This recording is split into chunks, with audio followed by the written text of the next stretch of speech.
trucks down wheels, and not doing anything too exciting today, but I just wanted to document the kind of crazy weather.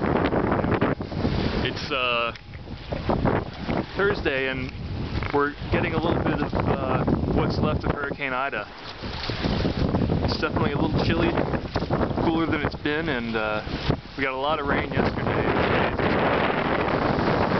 Pretty wild. I'm down here at Remnants of Hurricane Ida.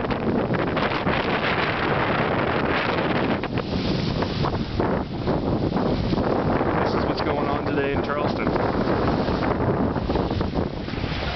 It's really kind of neat. I mean, a lot of people like the sunny weather and all that, but I really like days like this. You get these pretty low, dark clouds moving through real fast.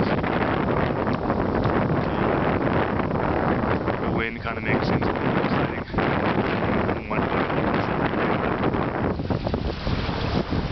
It's nice for a change.